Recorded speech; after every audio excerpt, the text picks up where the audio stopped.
श्री कृष्ण कहते हैं, जिस प्रकार मनुष्य अपने पुराने वस्त्रों को त्याग कर नए वस्त्र को धारण करता है, ठीक उसी प्रकार आत्मा पुराने तथा व्यर्थ के शरीरों को त्याग कर नए भौतिक शरीर को धारण करता है। प्रत्येक व्यक्ति इस भौतिक शरीर रूपी रथ पर आरूढ़ है और बुद्धि इसका सारथी है। मन इसका लगाम है तथा इंद्रियां घोड़े हैं। इस प्रकार मन तथा इंद्रियों की संगति से यह आत्मा सुख या दुख का भोगता है। मृत्यु के समय जीव द्वारा विकसित की गई चेतना उसे दूसरे शरीर में ले जाती है। कौन क्या कर रहा है, कैसे कर रहा है और क्यों कर रहा है, इन सब से आप जितना दूर रहेंगे उतना ही आप खुश रहेंगे। समझदार व्यक्ति जब संबंध निभाना बंद कर देता है तो समझ लेना उसके आत्मसम्मान को कहीं ना कहीं ठेस पहुंची है।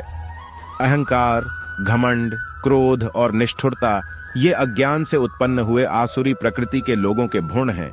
इनका त्याग करना ही हमें अच्छा इंसान बनाता है। मोह उसी का करो जिस पर आपका अधिकार है। जिस पर आपका अधिकार ही नहीं है उसका मोह भी नहीं करना।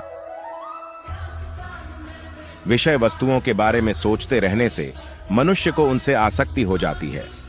इससे उनमें कामना यानी इच्छा पैदा होती है और कामनाओं में विघ्न आने से क्रोध की उत्पत्ति होती है।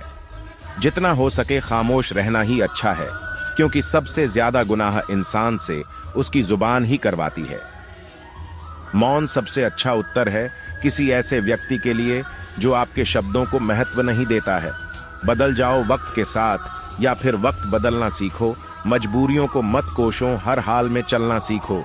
किसी काम की चिंता करना ठीक है, पर चिंता इतनी भी नहीं होनी चाहिए कि वह काम ही बिगड़ जाए।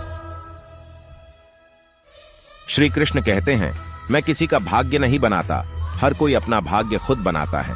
आप आज जो भी कर्म कर रहे हो उसका फल आपको कल प्राप्त होगा, और आज जो आपका भाग्य लक है वह आपके द्वारा पहले किए गए कर्मों का फल है। मनुष्य नहीं उसके कर्म अच्छे या बुरे होते हैं, और जैसे मनुष्य के कर्म होते हैं उसे वैसे ही फल की प्राप्ति होती है। तुम्हें सिर्फ अपने कर्म करने का अधिकार है, किंतु कर्म के फलों के तुम अधिकारी नहीं हो। तुम न तो कभी अपने आप को अपने कर्मों के फलों का कारण मानो, न ही कर्म न करने में कभी आसक्त हो। अच्छी नीयत से किया गया काम कभी व्यर्थ नहीं जाता और उसका फल आपको जरूर मिलता है। सही कर्म वह नहीं है जिसके परिणाम हमेशा सही हो, अपितु सही कर्म वह है जिसका उद्देश्य कभी गलत ना हो। संसार में कोई भी मनुष्य सर्वगुण संपन्न नहीं होता, इसलिए कुछ कमियों को नजरअंदाज करके रिश्ते बनाए रखिए।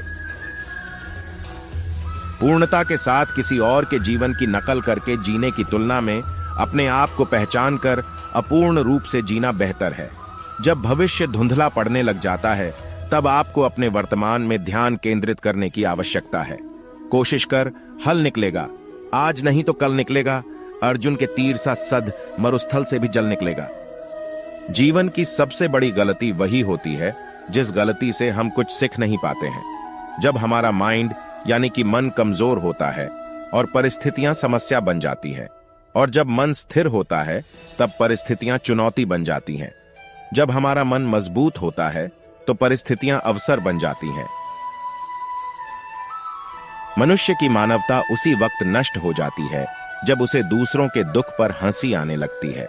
समय यही सिखाता है कि जिंदगी किसी का इंतजार नहीं करती और न ही किसी के लिए रुक सकती है। जिंदगी खेलती भी उसी के साथ है। जो खिलाड़ी बेहतरीन होता है, दर्द सबके एक जैसे है, मगर हौसले सबके अलग अलग है। कोई हताश होकर बिखर जाता है तो कोई संघर्ष करके निखर जाता है।